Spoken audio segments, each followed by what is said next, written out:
श्री सरस्वती नमः। स्वागत है आप सभी का मेरे YouTube चैनल पर। आज मैं आपको बसंत पंचमी की कथा सुना रहा हूँ। हिंदू धर्म में बसंत पंचमी का विशेष महत्व है। यह पर्व विद्यार्थियों के लिए काफ़ी होता है, क्योंकि इस दिन ज्ञान, विद्या, संगीत की देवी माँ सरस्वती का प्राकट्य हुआ था। इसलिए उनकी पूजा करने से शुभ फलों की प्राप्ति होती है। इसके साथ ही इस दिन छोटे बच्चों को विद्यारंभ संस्कार भी किया जाता है। इस साल बसंत पंचमी का पर्व बहुत बड़े शुभ योग में पड़ रहा है।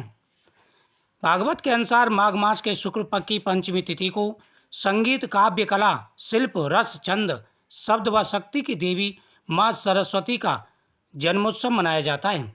इसके अलावा इस दिन भगवान कामदेव और उनकी पत्नी रति की पूजा करने का विधान है। इस दिन माँ सरस्वती को पीले रंग के फूल, माला, वस्त्र आदि चढ़ाने के साथ पीले रंग का प्रसाद का भोग भी चढ़ाया जाता है। इसके साथ ही इस दिन कथा का श्रवण जरूर करना चाहिए। पौराणिक कथा के अनुसार बसंत पंचमी की कथा इस प्रकार से है। सृष्टि के प्रारंभिक काल में भगवान विष्णु की आज्ञा से ब्रह्मा जी ने उनकी नाभि से जन्म लिया था, वो प्रकट हुए थे और फिर ब्रह्मा जी ने सृष्टि की रचना की, परंतु वह अपनी संरचना से संतुष्ट नहीं थे। ब्रह्मा जी ने सृष्टि की रचना तो कर दी, लेकिन इस रचना से वह संतुष्ट नहीं थे। तब उन्होंने विष्णु जी से आज्ञा लेकर अपने कमंडल के जल को पृथ्वी पर छिड़क दिया, जिससे पृथ्वी पर कंपन होने लगा और एक अद्भुत शक्ति के रूप में चतुर्भुजी सुंदर स्त्री प्रकट हुई, जिनके एक हाथ में वीणा तथा दूसरा हाथ वर मुद्रा में था। वही अन्य दोनों हाथों में पुस्तक एवं माला थी। जब इन देवी ने वीणा का मधुर नाद किया तो संसार के समस्त जीव जंतुओं को वाणी प्राप्त हो गई। तब ब्रह्मा जी ने उस देवी को वाणी की देवी सरस्वती के नाम से पुकारा। सरस्वती को बागेश्वरी, भगवती, शारदा, वीणावादनी और बागदेवी सहित अनेक नामों से पूजा जाता है। संगीत की उत्पत्ति करने के कारण वह संगीत की देवी कहलाई। बसंत पंचमी के दिन को इनके जन्मोत्सव के रूप में भी मनाया जाता है। पुराणों के अनुसार भगवान श्री कृष्ण ने सरस्वती से खुश होकर उन्हें वरदान दिया कि बसंत पंचमी के दिन तुम्हारी ही भी आराधना की जाएगी। इस कारण हिंदू धर्म में बसंत पंचमी के दिन विद्या की देवी सरस्वती की विशेष रूप से आराधना की जाती है। सरस्वती माता की पूजा करने से हर प्रकार के सुख और वैभवों की प्राप्ति होती है। माता सरस्वती प्रसन्न होकर के सभी की मनोकामना पूरी करती हैं। इस दिन सरस्वती माता की पूजा करने से विद्यार्थियों को विद्या में लाभ मिलता है। देवी भगवती पुराण के अनुसार सृष्टि के आरंभ में त्रिदेव ब्रह्मा, विष्णु और महेश ने मनुष्य जाति का आवरण किया, लेकिन त्रिदेव अपनी सृजन से संतुष्ट नहीं थे। त्रिदेव को लगता था कि इनमें कुछ कमी रह गई है, यानी भगवान ने सृष्टि की रचना तो कर दी, लेकिन जीव जंतु और पक्षी, मनुष्य सब हो गए, लेकिन ना तो कोई किसी से बोलता था, ना किसी का सुनता था। सरस्वती माता की कृपा से ही इनको वाणी प्राप्त हुई।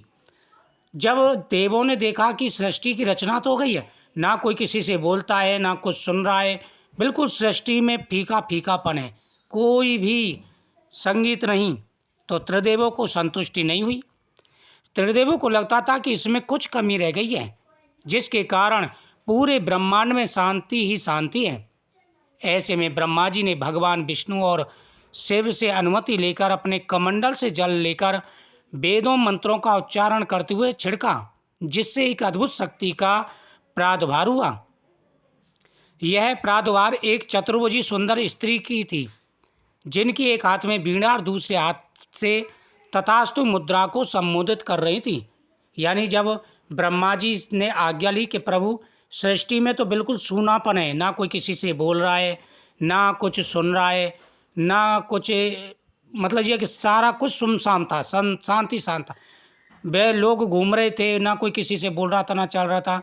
तो ब्रह्मा जी ने क्या किया, अपने कमंडल को लेकर के वेद मंत्रों को पढ़ते हुए जल पृथ्वी पर छिड़क दिया उसी समय उस जल से जैसे छिड़का एक देवी प्रकट हुई, जिसके हाथ में बीड़ा था, एक हाथ में कमंडल था, एक हाथ में माला थी, तो एक हाथ जो है वरदान के स्वरूप में था, अभय मुद्रा में था।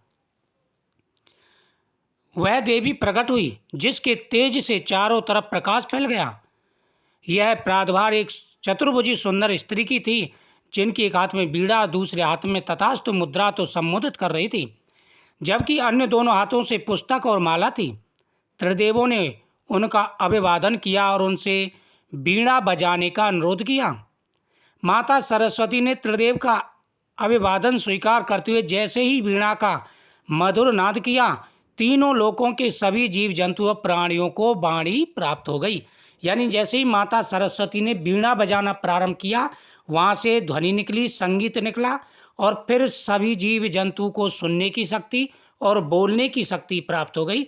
तो ये माता सरस्वती की कृपा से ही इस संसार में ये शक्ति सभी को प्राप्त हुई कि हम बोल सकते हैं, दूसरों की सुन सकते हैं।